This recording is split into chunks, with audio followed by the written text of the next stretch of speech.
Di bahasan kali ini, kita bakal bedah tuntas. Kita visualisasikan gimana sih sholat yang sempurna itu dari awal sampai akhir, dari A sampai Z.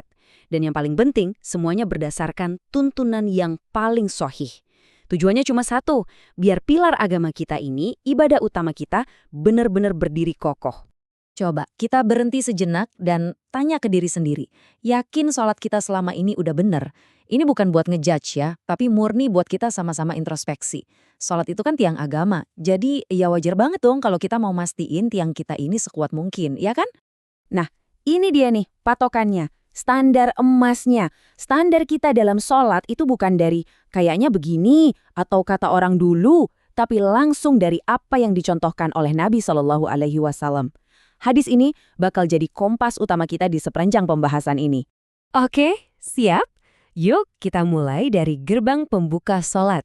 Karena fondasi dari pilar yang kokoh, ya dimulai dari gerakan paling pertama, takbiratul ihram. Coba deh perhatikan detailnya. Pas kita angkat tangan, jari-jarinya itu dirapetin, tapi rileks saja, nggak perlu kaku atau sampai digenggam. Terus telapak tangannya lurus menghadap kiblat. Seberapa tinggi ngangkatnya? Ujung jari kita sejajar sama pundak, atau boleh juga sejajar sama daun telinga. Dan kuncian biar fokus dari awal, mata kita lurus menatap ke tempat sujud. Habis takbir, kita sedekap. Posisinya jelas banget. Tangan kanan diletakkan di atas tangan kiri. Boleh di atas punggung telapaknya, di pergelangan atau di lengan bawahnya. Nah, ini nih pertanyaan yang sering banget muncul. Letaknya di mana? Perut? Pusar? Menurut dalil yang paling kuat, posisinya ada di atas dada. Dan ini bukan kira-kira ya, dasarnya tuh jelas banget. Ini bukan sekedar pendapat, tapi riwayat sahih yang ngegambarin langsung gimana cara Nabi bersedekap. Jadi posisinya udah terang banget, nggak perlu ada keraguan lagi. Lanjut, kita ruku. Nah, kunci utama ruku yang sempurna itu ada di punggungnya, harus lurus dan rata. Coba deh bayangin, punggung kita tuh lurus kayak meja. Kalau kita taruh gelas isi air di atasnya, airnya nggak bakal tumpah. Nah, sesempurna itu.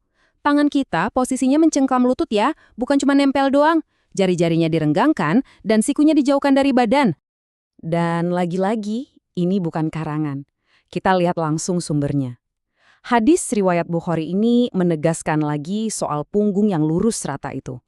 Ini bukan soal badan kita lentur atau enggak, tapi soal kita berusaha meneladani contoh yang paling sempurna. Bangkit dari ruku, kita masuk ke i'tidal. Nah, ini dia nih bagian yang sering kali jadi nyawanya sholat, yaitu tumakninah. Artinya apa? Tenang, nggak buru-buru. Jangan habis ruku langsung nyelonong sujud.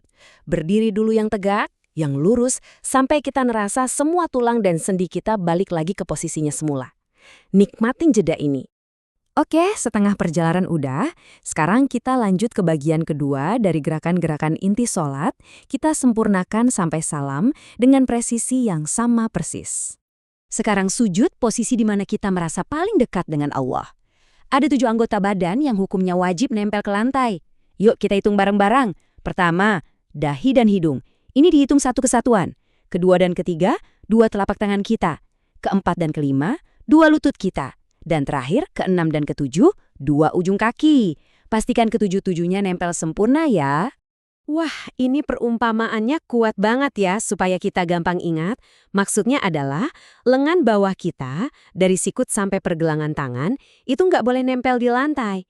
Jadi sikutnya diangkat, dijauhkan dari lambung. Ini detail penting yang membedakan sujud yang benar. Oke, soal duduk nih, ada 2 macam posisi yang perlu kita tahu. Pertama, namanya duduk iftirash. Ini posisi di mana kita duduk di atas telapak kaki kiri kita. Kapan kita pakai posisi ini? Waktu duduk di antara 2 sujud dan waktu tasyahud awal. Nah, yang kedua, namanya duduk tawarruk. Di sini, kaki kiri kita selipin di bawah betis kanan dan pantat kita langsung duduk di lantai. Ini khusus untuk tasyahud akhir di rakaat terakhir sholat. Dan akhirnya penutup sholat, yaitu salam. Gerakannya bukan cuma nengok dikit kanan-kiri loh. Tuntunannya itu kita menoleh ke kanan dan ke kiri semaksimal mungkin. Sampai orang yang sholat di belakang kita itu bisa lihat pipi kita dengan jelas. Ini tanda kesempurnaan di akhir sholat. Dan ini buktinya. Hadis dari Imam Muslim ini ngasih kita gambaran yang jelas banget. Salamnya Nabi itu hingga terlihat putih pipi kanannya. Ini menunjukin betapa maksimal beliau menoleh. Yuk, kita coba ikuti kesempurnaan ini. Oke, gerakan intinya udah dapat. Sekarang, gimana kalau kita naik level? Kita intip detail-detail kecil yang kelihatannya sepele, tapi sering banget kelewat. Padahal, justru inilah yang bisa bikin sholat kita jadi makin sempurna. Nah, ini nih. Coba deh nanti pas sujud, iseng-iseng cek posisi kaki kita.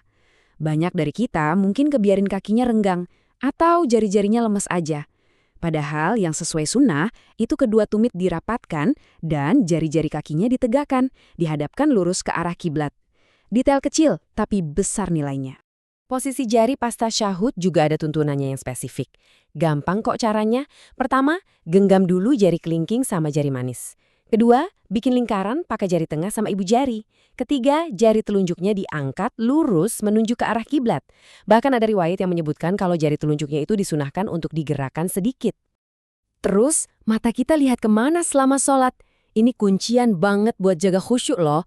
Aturan dasarnya simple. Sepanjang sholat, dari takbir sampai sebelum tasyahud, fokuskan pandangan ke tempat sujud.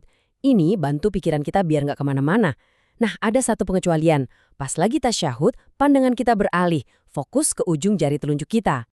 Oke, cara-caranya udah kita bedah. Sekarang kita masuk ke bagian yang lebih seru lagi. Kenapanya? Kita bakal ungkap rahasia dan bonus-bonus luar biasa, baik secara spiritual, bahkan medis, di balik setiap gerakan yang kita lakuin. Ini analogi yang indah banget dari Rasulullah. Coba bayangin deh, kalau di depan rumah kita ada sungai yang super jernih, terus kita mandi di situ 5 kali sehari. Kira-kira masih ada daki atau kotoran yang nempel di badan kita nggak? Pasti bersih kan? Nah, persis kayak gitulah sholat 5 waktu bekerja, membersihkan dosa-dosa kita hari demi hari. Manfaat spiritualnya tuh dahsyat banget. Tadi kita udah tahu, sholat itu penggugur dosa. Al-Quran juga menegaskan, sholat yang benar itu bisa jadi benteng yang mencegah kita dari perbuatan keji dan mungkar. Dan mungkin yang paling kita cari-cari di hidup ini, ketenangan hati. Nah, disitulah sholat bekerja. Dengan mengingatnya, hati jadi tentram. Eits, nggak cuma spiritual. Coba lihat dari sisi medisnya, ini luar biasa banget. Setiap gerakan sholat itu ternyata terapi fisik yang sempurna. Gerakan ruku itu peregangan yang ideal buat mencegah sakit punggung. Waktu sujud, darah yang kaya oksigen mengalir maksimal ke otak, ini bagus banget buat ningkatin daya ingat. Bahkan duduk tahiyat itu ternyata jadi semacam refleksi alami buat kaki kita, melancarkan aliran darah. Subhanallah. Nah, kita sampai di akhir pembahasan. Setelah kita sama-sama lihat gimana detail sempurnanya gerakan sholat, terus kita intip bonus spiritual dan medisnya yang luar biasa, ada satu pertanyaan terakhir buat renungan kita semua. Masihkah sholat itu cuma terasa kayak beban kewajiban? Atau jangan-jangan sekarang kita bisa melihatnya sebagai hadiah, sebagai sebuah kebutuhan, dan momen istimewa kita dengan Sang Pencipta?